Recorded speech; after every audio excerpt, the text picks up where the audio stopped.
নমস্কার বন্ধুরা, প্রেরণা বাংলা মোটিভেশন চ্যানেলের আজকের পর্বে সবাইকে আমন্ত্রণ জানাই। আশা করি সকলে ভালো আছেন, সুস্থ আছেন।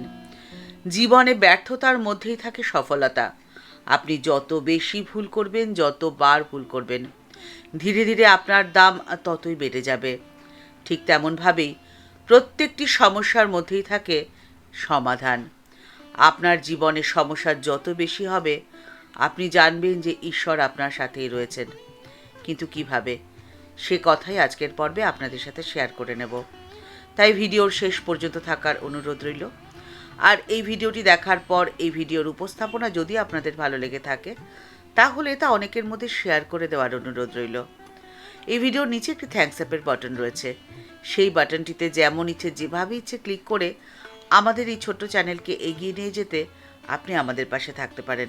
শ্রী মা সারদা দেবীর জীবন অনুধ্যান করলে দেখা যায় 1887 থেকে 1920, অর্থাৎ 33 বছরের এই জীবনকাল। এই সময় মা যেন তার নিজের মহিমায় গরিমাময় স্বরূপে স্বতন্ত্রভাবে সুপ্রতিষ্ঠিত হয়েছেন।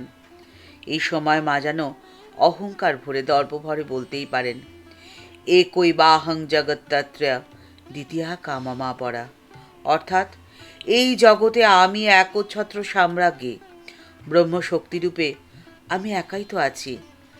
আমার মতো দ্বিতীয়টি আর কোথায় খুঁজে পাবে? কি অপার শক্তি, কিন্তু অবগুণ্ঠনে আবৃতা। বাইরে থেকে বোঝার কোনো উপায় ছিল না। মায়ের কথাই ছিল স্বামীজির কাছে শেষ কথা।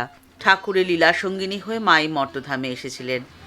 কিন্তু মায়ের এই জীবনীকালে মা যখন জগতের কল্যাণের জন্য কর্ম করছেন, তখন তিনি সম্পূর্ণ একাকী এবং মায়ের ছিল না কোনো অবলম্বন। আর এই সময়টা মায়ের কাছে অত্যন্ত কঠিন সময় ছিল। 1886 থেকে 1887 সাল, এই 1 বছরের সময়টি মায়ের জীবনের একটি ক্রান্তিকাল বা ট্রানজিশন পিরিয়ড ছিল। ঠাকুরের মহাসমাধির পরে এই সময় মা বৃন্দাবনে বিরোহিণীর জীবনযাপন করেছেন। যদিও ঠাকুর ঘন ঘন মাকে দেখা দিয়ে তার জীবনকে আনন্দে ভরিয়ে দিয়েছেন, কিন্তু তবু মা এই অবলম্বন শূন্য অবস্থায় ঠাকুরের সান্নিধ্য 24 ঘন্টা পাওয়ার জন্যে ব্যগ্র থাকতেন। জীবনের এই 1 বছরের সময় তিনি তখন সম্পূর্ণ একা। নেই পূর্বের আশ্রয়, নেই কোনো অবলম্বন, নেই কোনো আড়াল। দক্ষিণেশ্বর মন্দির কর্তৃপক্ষ থেকে মায়ের মাসিক 7 টাকা মাসোহারা বন্ধ করে দেওয়া হলো। যতদূর দেখা যায়, সামনে শুধু সম্বলহীন জীবন, অস্পষ্ট ভবিষ্যৎ এবং অজানা কর্মপথ। এহেন কঠিন অবস্থার মধ্যে যে কোনো মানুষের হতাশায় ডুবে যাওয়াটা খুব স্বাভাবিক কথা। সেখানে মা তো ছিলেন সাধারণ গ্রাম্য গৃহবধূ, কিন্তু মায়ের এই কঠিন অবস্থায় হয়ে গেল মায়ের শক্তির প্রকাশের স্থল। এই গভীর নৈরাশ্যকর অবস্থা আলো করেই মায়ের প্রকাশ হলো। মা নীরবে শোকাহত চিত্তে সেই অনিবার্যের দিকে এগিয়ে গেলেন ধীরে ধীরে। পরবর্তীকালে মা যে অগণিত মানুষের জীবনে আধ্যাত্মিক আলোকবর্তিকা রূপে তার ভূমিকা পালন করবেন, তার শুরুও হলো এই সময় থেকেই।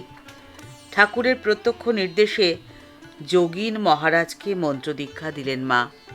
শুরু হলো মায়ের কর্মকাণ্ড। আপনার জীবনের সমস্যা যতই তীব্র হোক না কেন, কখনো ভয় পাবেন না, ঘাবড়ে যাবেন না। কারণ সমস্যা আসে আপনার শক্তিকে, আপনার ক্ষমতাকে আপনাকে চিনিয়ে দেওয়ার জন্যে। আপনার জীবনের সমস্যা যদি নাই আসবে, তাহলে সেই সমস্যা অতিক্রম করার ইচ্ছেই তো আপনার মনের মধ্যে তৈরি হবে না। গাড়িকে এগিয়ে যেতে হলে জ্বালানির প্রয়োজন হয়। আপনার মনের মধ্যে যদি আগুনই না জ্বলে, তাহলে আপনি আপনার জীবনকে এগিয়ে নিয়ে যাবেন কি করে? আপনার জীবনের সমস্যা যতই গভীর থেকে গভীরতর হোক না কেন, যতই কঠিন হোক না কেন, আপনি নির্ভয় নিঃসংকোচে যখন সেই সমস্যার মোকাবিলা করবেন, তখন আপনার জয় নিশ্চিত। তবে এর জন্যে আপনাকে অন্তর থেকে শান্ত, ধীর এবং অচঞ্চল থাকতে হবে। আপনি অন্তর থেকে শান্ত তখনই থাকতে পারবেন যখন আপনি অনিশ্চিতকে যথাযথভাবে গ্রহণ করতে পারবেন। ঠাকুর শ্রী রামকৃষ্ণ পরমহংসদেব বলেছিলেন, কারো কাছে একটি পয়সার জন্যেও কখনো চিৎ হাত করো না। এই শিক্ষাকে ব্যবহারিক জীবনে রূপ দিতে পেরেছিলেন মা সারদা, কারণ তিনি তপস্বিনী ছিলেন। উপদেশ তো প্রচুর পাওয়া যায়, কিন্তু সেগুলোকে ব্যবহারিক জীবনে প্রয়োগ করাটা এতটাও সহজ নয়। এর জন্য প্রয়োজন তপস্যার। মায়ের জীবনের প্রত্যেকটি কাজ, কথা এবং ব্যবহারের মধ্যে দেখা যায় ত্যাগ, সেবা, প্রেম এবং নিরভিমানের প্রকাশ। এক কথায় মায়ের তপস্বিনী রূপ পরিষ্কারভাবে ফুটে ওঠে। ঠাকুর শ্রী রামকৃষ্ণ পরমহংসদেবের অবর্তমানে কামারপুকুরের 1 বছরের জীবন ছিল মায়ের কঠোরতম পরীক্ষা। কতখানি সহ্যশক্তি থাকলে মানুষ এই অবস্থায় শান্ত এবং নীরব থাকতে পারে, তা মায়ের জীবনই যারা অনুধান করেছেন তারা খুব ভালোভাবেই জানেন। মা যেন স্বয়ং ধরিত্রী, এবং সেই জন্যেই মায়ের এই সহনশীলতা। সেই জন্যেই মা বলেছেন, জীবনে খারাপ সময় তো আসবেই, তবে তা থাকবে না। ব্রিজের তলা দিয়ে জল যাওয়ার মতো খারাপ সময় একদিন চলে যাবে। জীবনের খারাপ সময় একদিন চলে যায়, সমস্যা একদিন মিটে যায়, কিন্তু জীবনের খারাপ সময় বা সমস্যা আপনাকে দিয়ে যাবে অনেক কিছু, আপনাকে অনেক অভিজ্ঞতা সম্পন্ন মানুষে পরিণত করে যাবে। জীবনের খারাপ সময়, জীবনের সমস্যা যখন আসবে, তখন সেই সমস্যায় আপনাকে চিনিয়ে যাবে আপনার শক্তি, আপনার ক্ষমতা। আপনাকে চিনিয়ে যাবে আপনার প্রকৃত বন্ধুকে। আপনাকে চিনিয়ে যাবে কে আপনার আপন আর কে আপনার পর। আপনাকে চিনিয়ে যাবে কে আপনাকে সত্যিকারের ভালোবাসে আর কে আপনার সাথে শুধুই ভালোবাসার অভিনয় করে। কিন্তু আপনার জীবনের এই খারাপ সময়টি পার যখন হবে, তখন আপনাকে একটি কাজ করতে হবে। আপনাকে ঠাকুরের নির্দেশ মেনে চলতে হবে। ঠাকুর বলেছিলেন, খুঁটি ধরে থাকলে আর পড়ে যাওয়ার ভয় থাকে না। আপনাকে সেই খুঁটিটি ধরে থাকতে হবে। আপনি যদি আপনার মনটি ঈশ্বরের দিকে রেখে আপনার সংসারের যাবতীয় কর্ম করেন, তাহলে আপনার মন থাকবে শান্ত। আপনি অনিশ্চিতকে খুব সহজেই গ্রহণ করতে পারবেন। অনিশ্চিতকে গ্রহণ করার মধ্যেই তো আপনার জয় লুকিয়ে রয়েছে। আপনার সমস্যার সমাধান খুব সহজেই হয়ে যাবে। ঠাকুরমা ও স্বামীজির চরণে প্রণাম জানিয়ে আজকের পর্ব এই পর্যন্তই। দেখা হচ্ছে পরের পর্বে। আজকের পর্বের উপস্থাপনা আপনাদের যদি ভালো লেগে থাকে, তাহলে তা কমেন্টস বক্সের মধ্যে জানাতে ভুলবেন না।